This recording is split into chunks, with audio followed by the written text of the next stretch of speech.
Okay, hello everybody, and welcome back to Mark Clemens Postcards. It's good to be back. I am back, and you are back, so that is something to be thankful for. And now I'm going to regale you with some fascinating postcard stuff. So, as we usually do here, we're going to take a look at what sold over the past week on eBay. And then after that, we will take a look at some of my personal collection. But for now, let's start with what sold on eBay. Here we see Ellie, the postcard pup, and Lucy, the postcard pup. They have put in a hard week this past week, preparing things to sell on eBay and packing and shipping, and they're worn out, so they're taking the day off. But they just wanted me to tell you hi. They appreciate you being out there watching our videos. So let's go. Let's take a look at what's sold this week. First off, as we look at this report here, we see the total sales for the week were $616.20. That's down just a hair from last week, and that's pretty good. We had 76 items sold. I think that number's down a little bit as well. But the average sale price was $8.11, and I'm thinking that that's up a little bit. So, all in all, not bad. We'll take it. First item that sold this past week, we have a railroad-related card. This is the Amtrak Southwest Chief train. And as you can see, it is not an actual train. It's an artist's conception of the Amtrak train. It is a more modern day postcard. Probably, my guess would be 70s or 80s. This is the back. It is unused. Let me check down here real quick. Continental size. Yeah, it's continental size card. So a more modern card. I have several of these. And this particular one sold for $4.95, and looks like I have one of those left.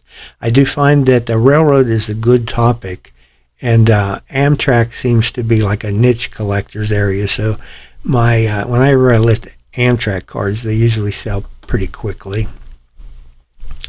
Next up, we have a Ten Commandment postcard, or a religious theme postcard.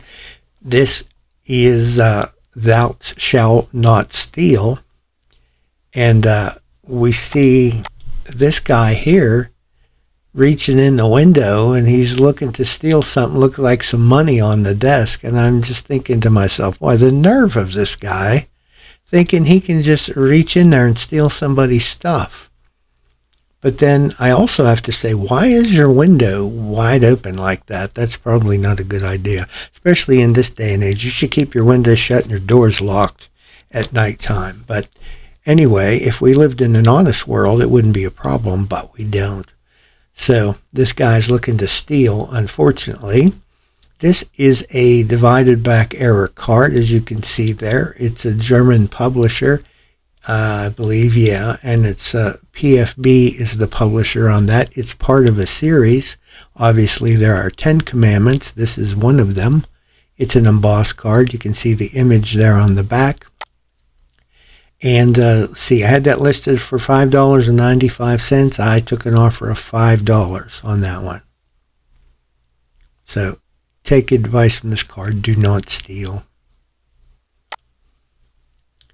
Next up, we have a non-postcard related item. This is a Rolling Rock beer sticker. It is approximately 4 inches square, and it's a promotional item for Rolling Rock beer, which used to be brewed just a few miles from me here, but it unfortunately is no longer here. But I bought a bunch of Rolling Rock related items at an auction about 2 years ago. This is one of them. I have a handful of these, and this one sold for $4.95. Here is a buyer that bought 2 postcards. These are both Real Photo postcards, and they are both from Orange, California. I'm sorry if that's a little bit small. Can I make it bigger? Well, I can't really make the whole card bigger. But this is from Orange, California. This Real Photo is of the City Hall there. And the other card is a view on Chapman Street in Orange, California. If you've been watching my videos for a while, you might recall a month or so back I bought a large lot of postcards, and there was a whole handful of Real Photos in there from Orange, California, and this is a couple of them. This buyer bought these two for a total of $29.90. They were both priced at $4.95, and as you will see in a little bit, the same buyer returned for some more, and we'll get to those in a minute. Next, another non-postcard. This is a Victorian era trade card. This is for Old Reliable Coffee, and you can see you have a Dutch girl here with a kitty cat. On the back is a birthday horoscope for, looks like, the month of April, and you can read your horoscope over here for different weeks during April. And that trade card was listed for $14.95. I took an offer of $12. Next up, another non-postcard. This is a Continental Airlines luggage sticker, or label, as you might name it. I bought a handful of these about a couple months ago, and they have been selling. This is one of those, and they're a little difficult to find these days. These are probably from the, I want to say the 50s, maybe the 60s. And this one sold for $7.95. Okay, here we have the buyer who bought some more Orange, California Real Photos. She's already bought two, as you saw, and she bought I think a total of 9 more. Now, each one of these cards was originally priced at $14.95. She contacted me and made me an offer of $13 a piece for the ones she was interested in, and I was happy to accept that. So this is one of them. This is the Lutheran Church in Orange, California. This is the Fountain Plaza, or the Fountain in the Plaza in Orange, California. Now, remember, these are all Real Photos. This is the, what is this? The First National Bank in Orange, California. This is St. John's Lutheran School in Orange, California. Again, all in Orange, California, all Real Photos, and these, I got an offer of $13 a piece on all of these. This is the Women's Club in Orange, California. This is Emmanuel Lutheran Church, Orange, California. This is the American Legion Hall in Orange, California. I hate to be repetitive, but just want to be detailed.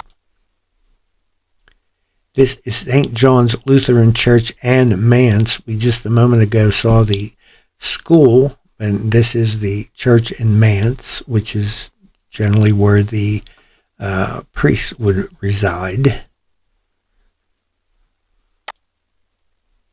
And this is Walker's Memorial Hall in Orange, California. And that was it. So I think that was a total of 9 cards that she paid $13 a piece. Plus she had just a day or so prior bought 2 other ones. So I think that was a total of 11 cards. And let's see, the 9 cards would have been like $117, and the other 2 totaled almost $30. So almost $150 there between those 11 sales. So that was pretty nice boost for the week. Next up, we're going to go railroad now. This is a railroad related card. This is among a series of cards that was issued, all having to do with the Baltimore and Ohio Railroad Centenary Pageant in 1927. This particular one is a fold-out or a bifold card, and it features the Mallet locomotive. And down here below the picture of the train, you can see some information about that. And that card sold for $7.95. I have a few more related or railroad-related cards coming up here, and they just a note to say they were all three of them bought by the same buyer. This is a motel view. This is the Travel Lodge in Pasco, Washington. And you can see the hotel and the swimming pool, which is a really good topic. Every time I look at this card, I can't help but think to myself that this Cadillac parked here, it looks like it was photoshopped into the view. And I'm sure that probably was not an unusual thing to do, but this one just seems a little more obvious than normal. So I think that's funny. So this is a roadside related card. And maybe I forgot to say at the beginning, I'm obviously not showing you every card that sold this week. That would be too lengthy. But I tried to do a sample that shows all the different types of cards that people buy. And it's a large sample, but it's supposed to be varied. So I'm hoping that you're seeing the variety in these cards. Next up, we have a giant peanut. This is in Ashburn, Georgia. This is a monument to Georgia's #1 cash crop, the peanut. You can see this is a Chrome era card. It is unused. And that was listed for $5.95. I took an offer of $5 because everyone should have a giant peanut. Here is a view in Atlantic City. This is the Hotel Commodore, and this is a linen era card. We can see it was postally used in 1950. And that's a nice looking linen card. Just a little bit of a postal mark on the front as a blemish, but it's not too bad. That one sold for $5.95. Then what is it? Surprise. This is Williams Bay, Wisconsin. This is at the Conference Point Camp. I don't know what kind of camp that was. Maybe just a summer camp for kids, or perhaps it was a religious type camp. I'm not sure. But this is the Lake Geneva Swan Dive. You can see 3 divers going off the diving board there into the water. Nice looking dives there. And that was a Chrome era card. It's postally unused. That sold for $4.95. I think I have about 20 different cards featuring the same camp of different views around the camp buildings and activities and things like that. This is just one of them.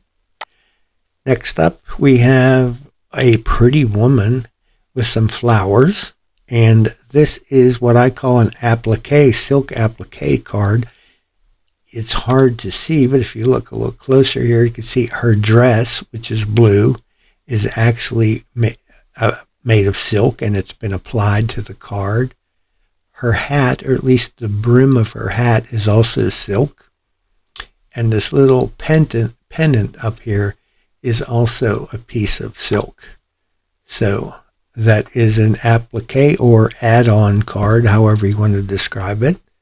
And it is a divided back era card, postally used 1908. That looks like a 3, but it's an 8. And that card was listed for $9.95. I took an offer of $9. Then we have another motel. This is the Ranch House Royal Motel in Tucumcari, New Mexico. And it is a multi-view card. We have this view of the motel, and I'll assume maybe this up here in the corner is a restaurant area. Doesn't say there for sure, but this card or this motel was on Route 66, Highway 66 in New Mexico. So Highway 66 is a good collectible topic. And if you ever need some kicks, this is the place to get them, I hear. And this card sold for $4.95. Back referring to the kicks, not this motel, but Route 66 is where you would get your kicks. I don't know, maybe some people have gotten their kicks at that motel, I guess, come to think of it. But let's move on. This is the Uber building in Marion, Ohio. You see the building there. You would say, who wants a picture of a building? Well, somebody did, and I'm thankful that they did. This is, again, a divided back era card, and it is not postally used. It does have writing. It is addressed to somebody. It has a message, but there's no stamp and there's no cancellation mark, so I'm going to assume it was never mailed. That one sold for $6.95. Then we have a view at Bill Myers Park near Milton, Pennsylvania. This is a bunch of deer in the park. They decided to spend the day at the park. And here you can see them. Looks like there's some troughs there, that there's some kind of feed in there that obviously attracts them. And so they came to take advantage of that, maybe play a little softball. This is a divided back era card. It is postally used in 1910. And that sold for $4.95. This is an interesting card, and it has a little story behind it, and I will tell it to you.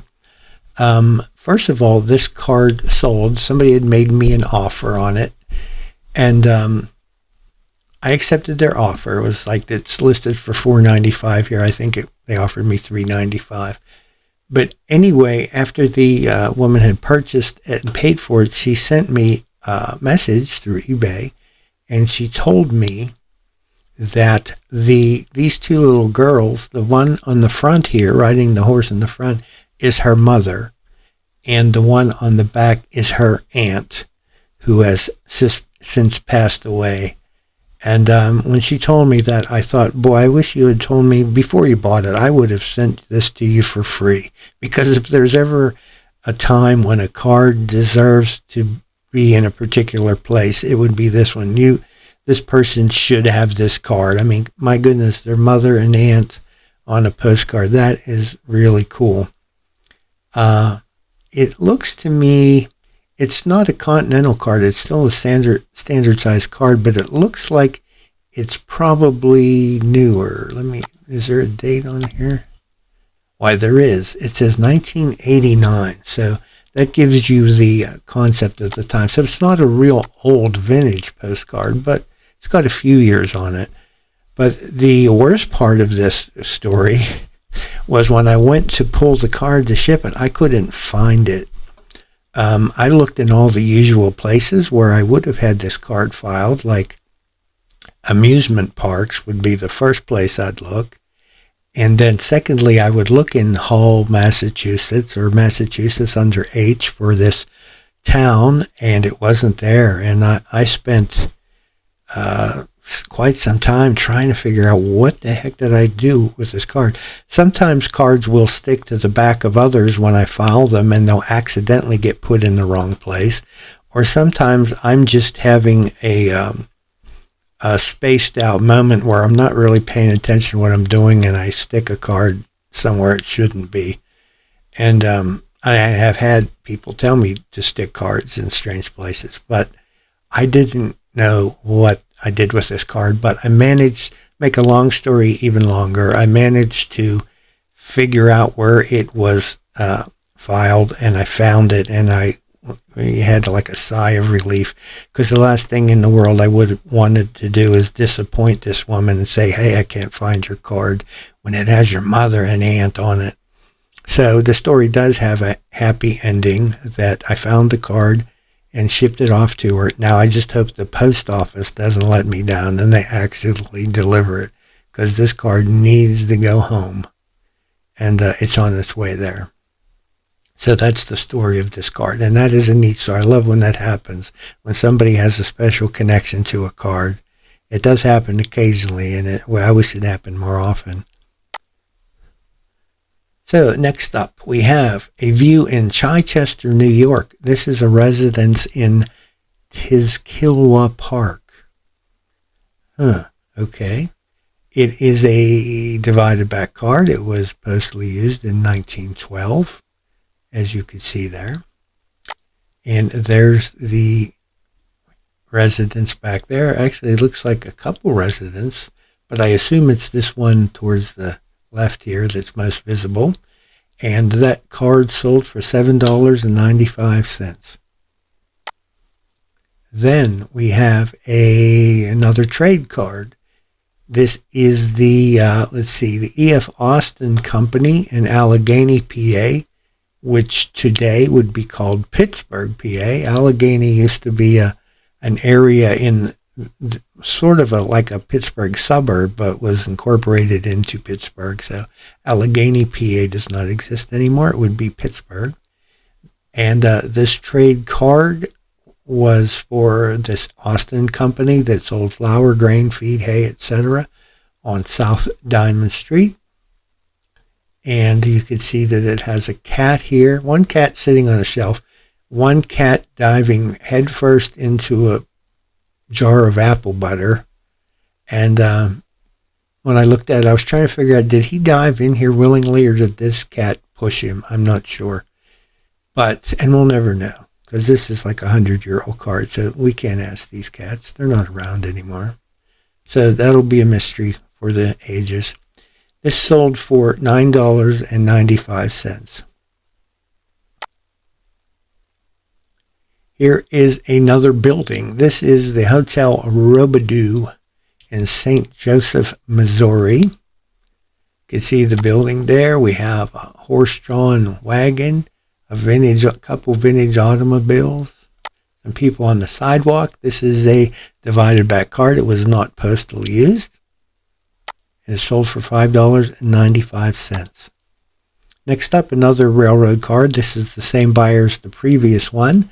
This is, again, for the Baltimore and Ohio Centenary pageant in 1927. This is not a fold-out card, just a single card, and it has the number 117 locomotive featured on it, and you could read about it down here. This one sold for $5.95. Then we have what some people would consider creepy. This is a beautiful woman featured on here, and the card features actual human hair on here, and it's quite thick and bushy on there. And she is kind of in a shell. Her head is kind of featured in a shell here, like a seashell type thing. But the main feature here is this hair on here that's been applied. This is a divided back era card. This one was made in Germany, and it was posted in 1909, and it is embossed as well. But I had this card listed for $14.95. I took an offer of $13.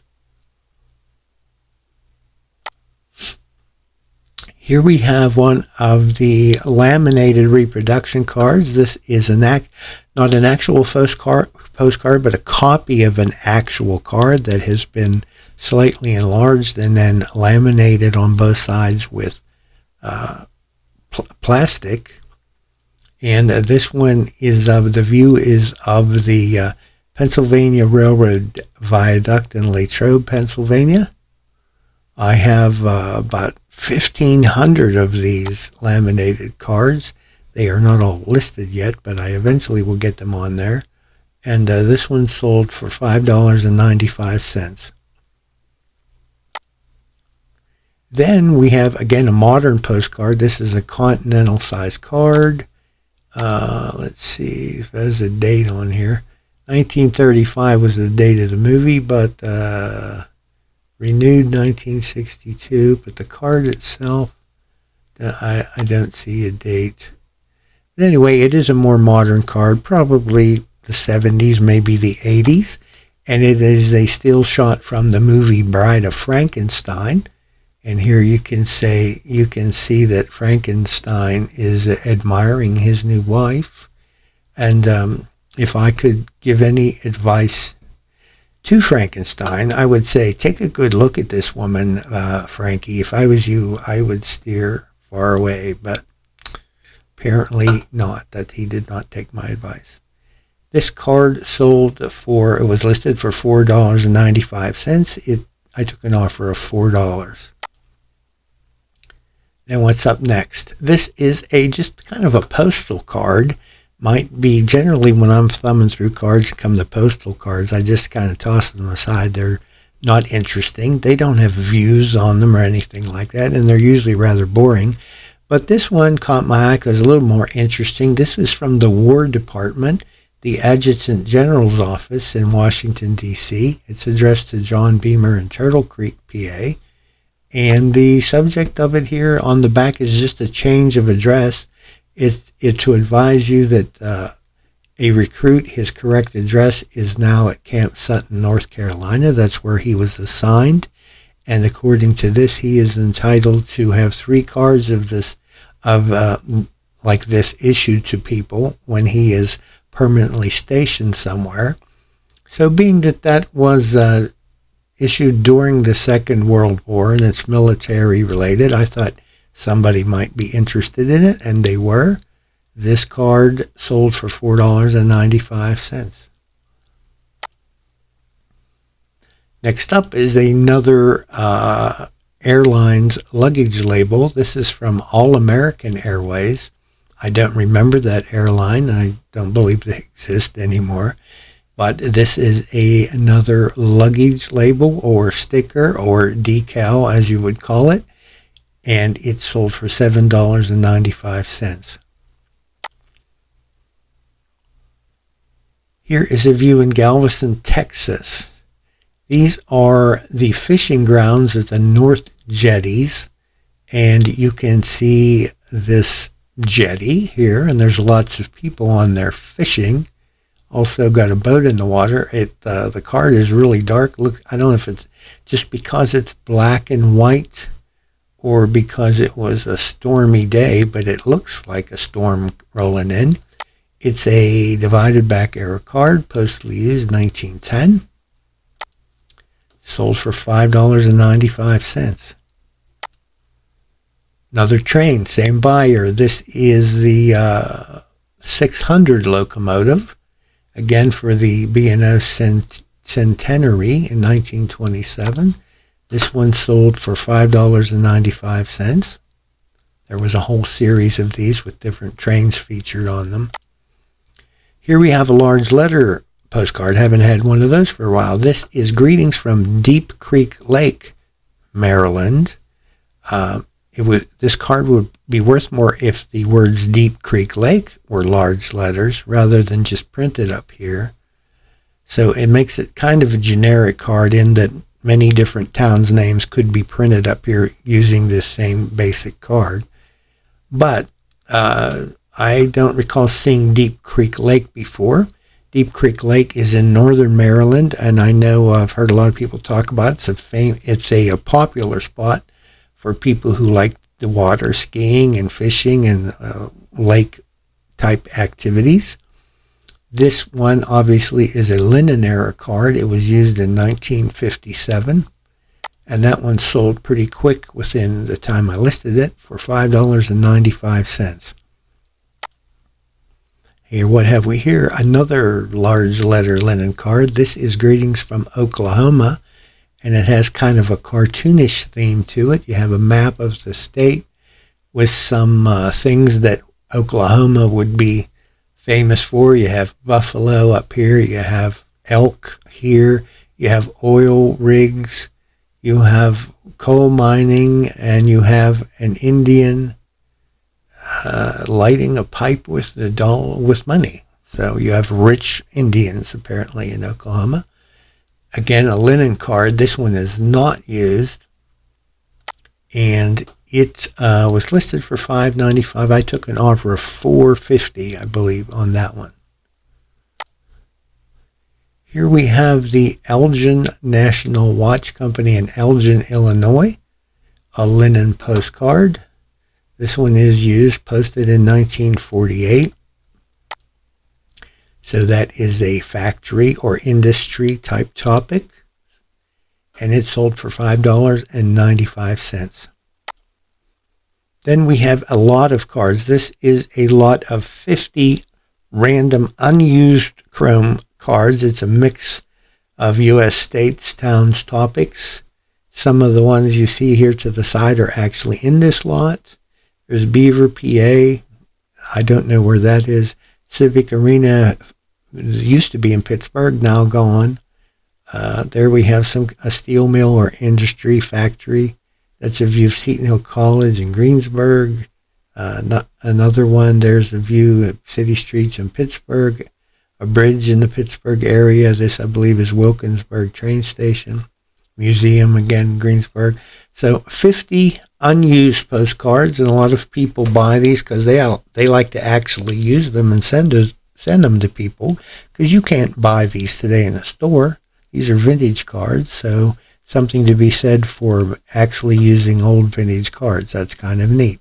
So this lot sold for $19.95 with free shipping. So hey, that's a good deal. And if you're not looking to use them, but you're a reseller, it's also a nice lot for resale. You can get some decent cards here at a really good price. That is an advertisement, by the way. Next up, we have a view in Hoboken, New Jersey. This is the Barclay Street Ferry entrance. I guess that would be over here. It says Ferries to New York. Looks like it might have a little bit of glitter on that card. But regardless, it is an undivided back era card. As you can see, it was posted in 1906. And that sold for $7.95. Then we have what would be called a 3D or lenticular card. This card would, the scene would change a little bit, or people in it might move or do things as you move the card. It would change the view slightly. This is a larger type card. Let's see, the exact size of this is 6 1/4 by 4 3/4, so it's a little larger than a standard card.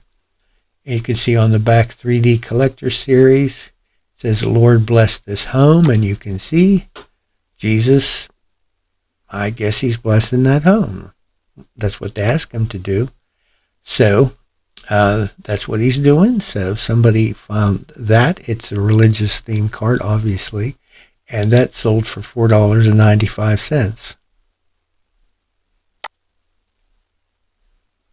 Here we have a view of the mounted police in Canada. It says Coronation Troop of Royal Canadian Mounted Police. It's a linen era card. It was posted in 1941. Made in Canada, obviously. I don't know what Coronation Troop means. Perhaps someone out there does, but this card sold for $5.95. And then we have, getting pretty near the end here, so be patient if you have to go make a sandwich or go to the bathroom. I'm almost done with this part. This is in Dixon, Illinois, and this is the Memorial Pool. You can see, it looks like an above ground type pool. A bunch of people up here on probably where the diving boards and stuff are. This is a Chrome era card. It was postally unused. It's the type of card with the rounded corners, as you will sometimes see. Not from where, but they made them that way. And that card sold for $5.95. And I think this is our last one for today. This is Christmas Greetings from Florida. So that's a little unusual. It's a Christmas card, but it's also from Florida. So that's an odd mix of categories there, but there it is, nonetheless. Christmas greetings from Florida. That is a white border card. It is postally unused.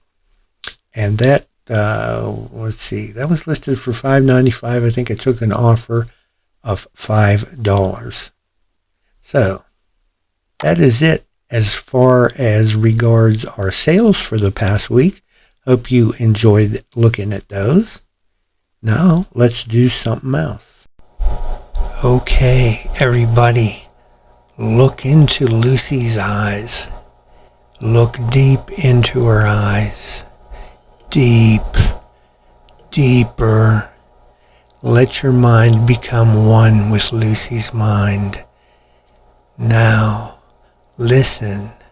Listen to what she's telling you. Go to Mark Clemens Postcards on eBay. Go there now.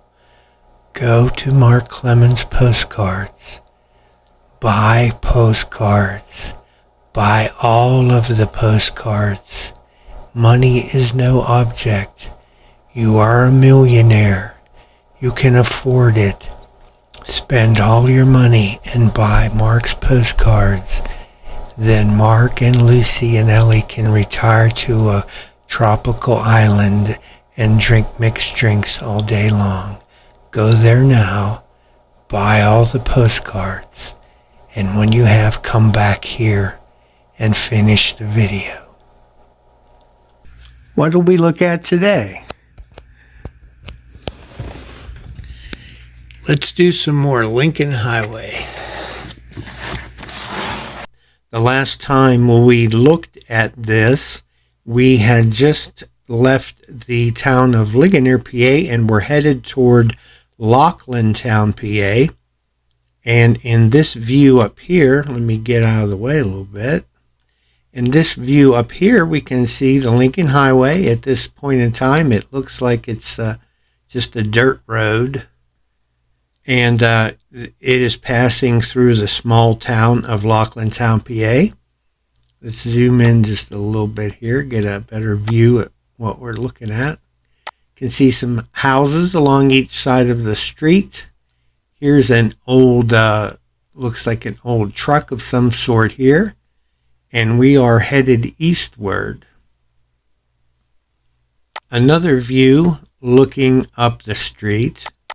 And I keep getting in the way. I'll move over here. Another view looking, eastward in Loughlintown. This is a little bit more modern view. You can see some newer style vehicles, still old, probably in the 30s, but the road appears to be paved here. Things of note here. On the left-hand corner, there is a road here. On the left-hand corner is what at that time was the post office. And over here, you can just see part of the front of this building. This is the Compass Inn, which we're going to be looking at in a second, which was an old stagecoach stop along the Lincoln Highway. And just past it is the Ligonier Inn, which sadly is no longer in existence, but we'll be taking a look at that too. And here we can also see an Esso sign and a Pennzoil sign. There's a little service station here on the right. Oops. And this is the Ligonier Inn. At this time, it was called the Laurel Ridge Hotel. And this building was a little bit modified over the years. This covered porch was enclosed, and it had an addition on the left side of the building here as well. And they used to have a really, really nice restaurant in here. My wife and I went there many times, especially enjoyed their breakfast buffet on Sundays. But sadly, this building was demolished about 5 years ago, and it no longer exists. This is the Compass Inn, which is on the opposite corner. The Ligonier Inn would be to the left, and this is to the right of that. This is the old Compass Inn. As I mentioned, it was a stagecoach stop back in the days, and today it houses a little museum, and it is furnished with furnishings and things of that time, like in the late 1700s when it used to be a stop along the road.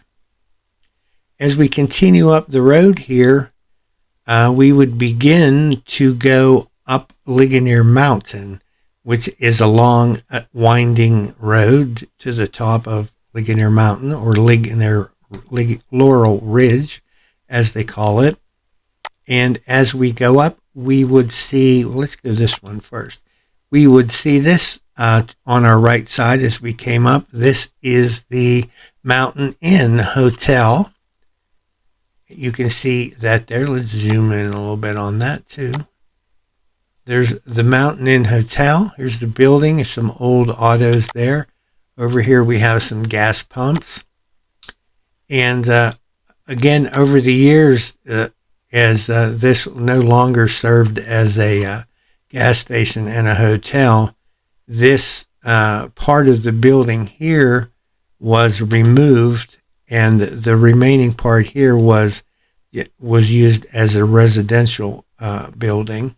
This is a view if we would go past there and continue up the mountain. You see a very sharp curve here, and this curve had been redesigned over the years. Still a sharp curve, but it was split into an eastbound lane and a westbound lane rather than one roadway. And I think at the time that was done, the remaining part of this building was demolished. There are some structures there now, but I don't think any of the original building remains. But we will continue on up the hill, up the mountain. As we do on our left side, we would pass this building. This was the Washington Furnace Inn. I'm going to zoom in again. You can see that. Another hotel-like building. There's somebody there up on the balcony. And again, you can see gas pumps over here on the left, Mobil Gas.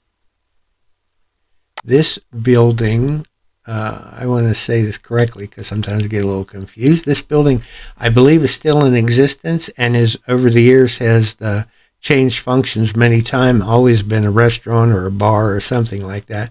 And I believe it is back in operation today, and I don't know the name of it. I haven't been up that way in a while. There were several of these kind of establishments going up the mountain. Most of them are gone now, demolished and removed, but I believe this is the one that still remains. A little further up, or before this, I'm not sure what order they came in. This is the Lincoln Lodge. Again, a place you could stop to eat and also gas up your car. Move in a little bit here. You can see the sign there, Lincoln Lodge. Here's your gas pump. It's got an Esso sign. We have a Kendall oil sign. I'm not sure can't see what the sign is behind here. Over to the right of the building, we have a garage. It is attached. I don't know if it's attached to the building or not, but here's a garage where they would do some service work. Here's a sign that says rabbits for sale, 50 cents. I never noticed that before. That's kind of funny.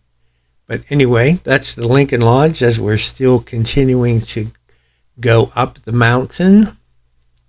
And when we finally reach the top, here we have the Laurel Ridge Barbecue at the top of Laurel Ridge, top of Ligonier Mountain.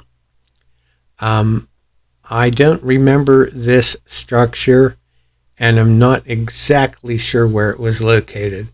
But there's another building here, which was called the Laurel Summit Park, also at the top of Laurel Ridge. I believe this building came after this one. I believe this one was here first, and it was torn down, and then this newer building built here. You can see again Amoco gas pumps there. There's an old car. So the last time that I was up this way, which was maybe a year ago, this building is still standing, but barely. It's been abandoned for a number of years. I remember back when some people were living in here, but they're gone. The building is boarded up, and it's in pretty bad shape. Looks like it's going to either have to be demolished or it's going to collapse on its own pretty soon. But just past this building, there is a right turn there that takes you back to this. This is the Laurel Mountain Ski Resort area, and this is the Midway Cabin there. You can see some skiers gearing up there to go skiing, or perhaps they have finished skiing and they're coming back to warm up with some hot chocolate. Not sure which is which. And then this building here replaced that. This is the Laurel House. And you can see here on the front it has a gift shop and a warming room and a ski school as well. That's the Laurel House, where skiers can get ready to go or warm up after they're done skiing. Here's a view of one of the slopes there. This is the Timber Top slope. You can see a couple skiers out there. So if you like to go skiing, this is a good place to go in western Pennsylvania, Laurel Ridge Ski Resort. If we come back out then to the main road here in Lincoln Highway, we would be just past that now where the Laurel Ridge Park was and the turnoff for the ski area. We are now headed, continuing to head east, and here you see the highway to the right, and this is a sign that you would see if you were headed westward coming up the hill, the Laurel Hill Summit, elevation 2,684 feet above sea level, right here at this point. And if we turned around, standing in front of this sign, if we turned around, look the opposite direction, this would be what we would see. This is a long straightaway. It goes downhill and then back up the other side. And in the far distance, at the very peak of the road here, we would be entering into Jennerstown. As we come into Jennerstown, this is what it looked like at that time. You see houses obviously on either side. There's some signage for some rooms to rent over there. Rooms and bath. On this side we have Walter Hoffman's funeral home, funeral director. And continuing down the street, we see this. This is a view looking back westward. Here at the far right, you see a sign for the Ye Olde Inn. We'll look at that in a moment. That's a hotel and a restaurant. You can see the sign, lunches, rooms, and dinners. On the opposite side, there is the service station. We have a sign for Hudson, Sunoco, Quaker State, Goodyear Tires. See some gas pumps here. I see a Coca-Cola sign back here, sign for beer. And this is right before the four-way intersection in Jennerstown. It intersects, Route 30 intersects with Route 219 here. If we would go left here, that would take us eventually to Somerset, Pennsylvania. But for now, we're in Jennerstown. And I mentioned this sign over here for Ye Olde Inn. If we look here, this is the sign we were looking at, and this is the Ye Olde Inn. Obviously, a hotel and restaurant. It no longer exists. And as I said, it is on the corner at the four-way intersection. Some other notable things in this area. This was the Zeppelin Tourist Camp. They had cottages where you could stay.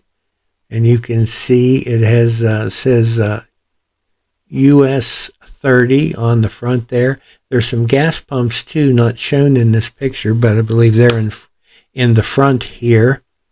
And cottages in the back. This was a This is a pretty rare, hard to get card, and I was fortunate enough to get it a few years back when I had an opportunity to buy a long-time collector's collection of Lincoln Highway cards. This was among them. Also here in town, in Jennerstown, here's the Colonial Tourist Home. Like many tourist homes of the time, it was just a place where you could stop and get a room and have a meal and maybe get a bath or clean up after on your trip. In this case, it could have most likely the owner lived in here and rented out a single room, or maybe they rented out the upstairs. I don't know the arrangement, but that was typical of tourist homes at the time. Also in Jennerstown, there was Bill's Diner on the west end, so we would have passed this coming into town. I'm not sure if this building still exists, but I know Bill's Diner does not. Also in town was Charles Young's General Store. Here you can see the general store, again typical of that time. Here's probably Mr. Young on the porch with his children. And we zoom in even further, you can see some of the merchandise in the windows there. Also in Jennerstown was the White Star Hotel.